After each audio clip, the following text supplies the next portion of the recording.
नमस्कार, आप लाइव बिहार देख रहे हैं। मैं हूं राज मोहन तिवारी। देखिए, बिहार में 40 लोकसभा सीटों की लड़ाई में अब 14 सीटों पर चुनाव संपन्न हो चुके हैं।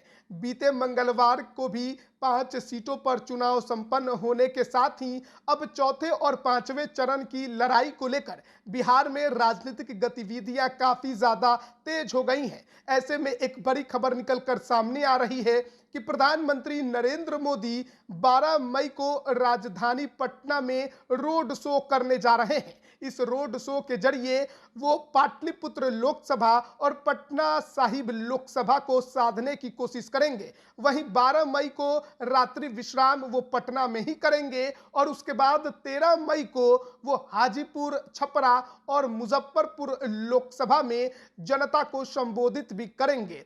तो एक तरफ जहां एनडीए का कुनबा पूरी मजबूती के साथ इस लोकसभा चुनाव में मैदान में खड़े होकर उतरकर अपने प्रत्याशियों के पक्ष में गोलबंदी करने की कोशिश कर रहा है, वहीं दूसरी तरफ आईएनडीआईए गठबंधन की बात करें तो बिहार में तेजस्वी यादव और मुकेश सहनी ने ही कमान संभाल रखी है। लेकिन इसी बीच बीते मंगलवार की रात हाजीपुर लोकसभा से एक बड़ी तस्वीर निकलकर सामने आई, जब वहां के प्रत्याशी चिराग पासवान प्रचार प्रसार कई सीटों पर करने के बाद अपने संसदीय क्षेत्र हाजीपुर पहुंचे, जहां से वो इस बार चुनाव लड़ रहे हैं और वहां पर एनडीए के प्रधान कार्यालय का उन्होंने उद्घाटन किया। उस दौरान क्या कुछ वहां पर माहौल बना, उसकी तस्वीर भी हम आपको दिखा रहे हैं। चिराग पासवान जिंदाबाद, रामविलास पासवान जिंदाबाद के खूब नारे भी लग गए। किस प्रकार की भीड़ उमड़ी हुई है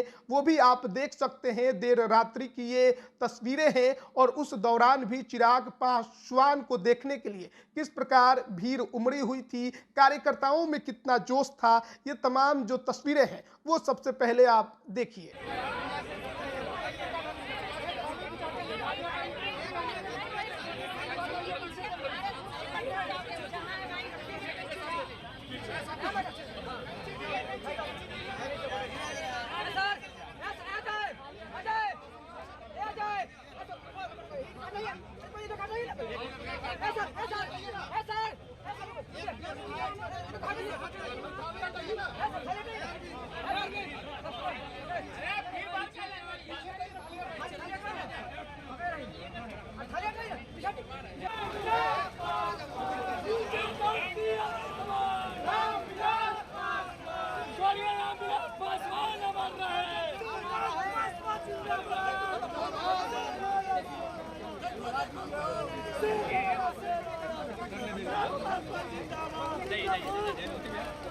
तो अभी आपने देखा किस प्रकार से चिराग पासवान जब हाजीपुर लोकसभा में एनडीए के प्रधान कार्यालय का उद्घाटन कर रहे थे, किस प्रकार का वहां माहौल बना था।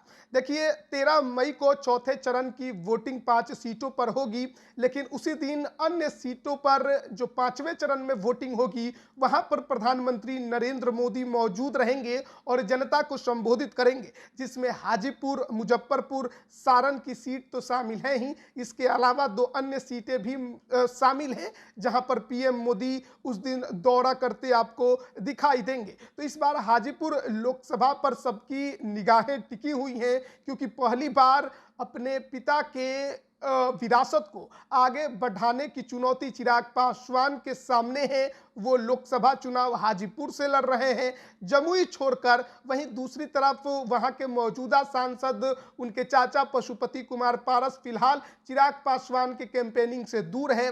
लेकिन देखना बड़ा दिलचस्प होगा कि जब 12 मई को पटना में रोड शो करने के बाद 13 मई को प्रधानमंत्री नरेंद्र मोदी हाजीपुर पहुंचेंगे, तो मंच पर क्या पशुपति पारस दिखाई देते हैं या नहीं।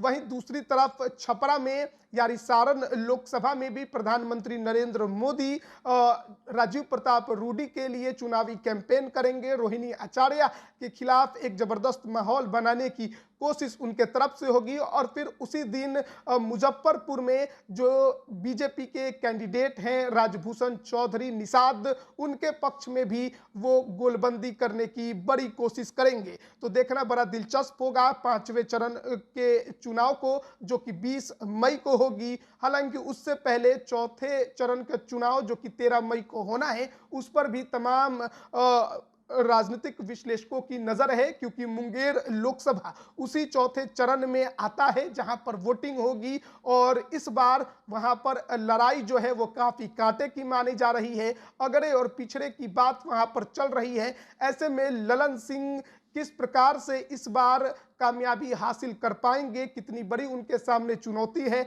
अनंत सिंह के निकलने से कितना फायदा उनको होगा, हर किसी की इसी पर निगाहें टिकी हुई हैं। बने रहिए लाइव बिहार के साथ। आप सभी का बहुत बहुत धन्यवाद। लाइव बिहार यूट्यूब पर सब्सक्राइब और फेसबुक पर लाइक जरूर करें।